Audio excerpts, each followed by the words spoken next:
RBI सारे bank वालों को बुला के एगो मीटिंग करता है, कहता है कि सुनो जनता बकलोल है। कौन बोला? आरबीआई। आरबीआई कहता है जनता को उतना नहीं पता है कि 10 साल बाद क्या होने वाला है। ओकरा ई लग रहा है कि 10 साल बाद डबल होगा, लेकिन ओकरा ई पता नहीं कि 10 साल बाद महंगाई भी डबल हो जाएगा। ये पैसा कोने काम लायक नहीं रहेगा। समझ में आ गया कि नहीं? तो उतने जोड़ गांठ के आरबीआई ये करती है कि 10 साल बाद वह कितनी महंगाई को कंट्रोल करेगी। तो आप कितना दिमाग लगा लीजिए, 10 साल बाद आप वहीं के वहीं रह जाएंगे। जैसे आप सोचिए, आज से 10 साल पहले या 20 साल पहले सपोज कीजिए, यानी सन 2000 में अगर आपसे कोई 1 लाख रुपया लिया होता, सोच सकते हैं कितना पैसा लिया। और आज 20-22 साल बाद अगर 3 गुना भी लौटा दिया, 1 लाख के बदले 3 लाख, तो भी सोच रहा उस समय वही फायदे में था। सन 2000 में किसी के पास 1 लाख रुपया और आज के समय में 3 लाख रुपया, 3 लाख का कोई वैल्यू नहीं है। उस समय जो गैस सिलेंडर मिलता था 120 रुपया, आज 1100-1200 में गैस सिलेंडर 10 गुना महंगा हो गया। अब पैसा आपका 3 गुना महंगा हुआ।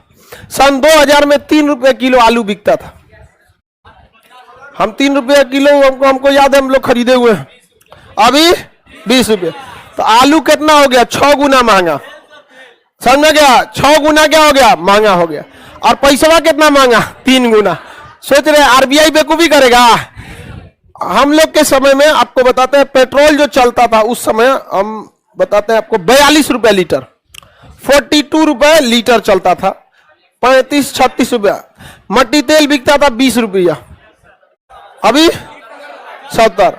पेट्रोल 110-115 चला गया। आप बताइए मुद्रास्फीति का प्रभाव पड़ता, मतलब 10 साल बाद महंगाई बढ़ेगी कि नहीं बढ़े? तो आरबीआई जो प्रतिभूति बेची है बकलोल है। सब जोड़ गांठ के समझिए, आपको क्या बनाने के लिए? बेवकूफ बनाने के लिए। हमारे पास भी आता है, हमारे पास आता है तो हम वही वाला प्लान लेते हैं। हम ऐसा प्लान लेते हैं कि देख भैया, हमसे तुम हर साल कुछ पैसा ले लो। हर साल क्या ले लो? पैसा ले लो। 10 साल तक हमसे क्या ले लो? पैसा ले लो। उसके बाद हमको अगले 20 साल तक महीना महीना कुछ कुछ पैसा देना, 25,000-30,000 पेंशन के रूप में।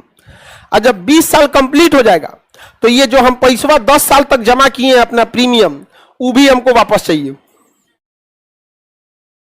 होता है ऐसा, पॉलिसी आता है।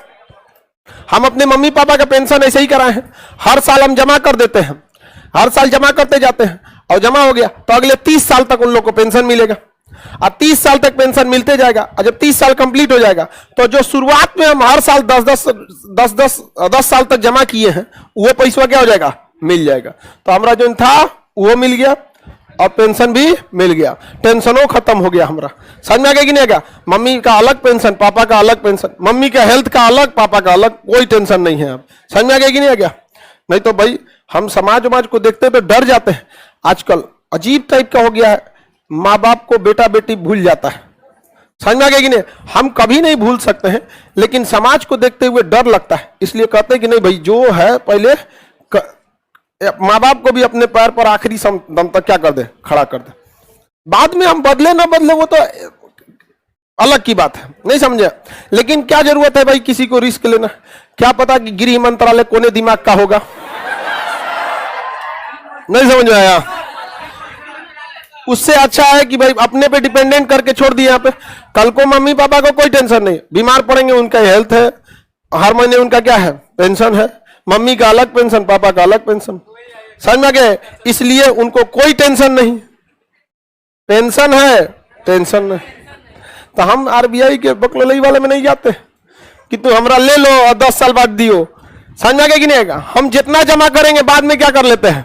वसूल लेते हैं। अभी मम्मी को ही मिल जाएगा, मम्मी पापा को टेंशन नहीं रहेगा। समझ में आ गया कि नहीं आएगा? सर आप भी डरते हैं भाई, समाज में देखते हैं बहुत डर जाते हैं, पता नहीं क्यों। घर आपका पैसा कभी काम नहीं आएगा। समझ में आ गया कि नहीं?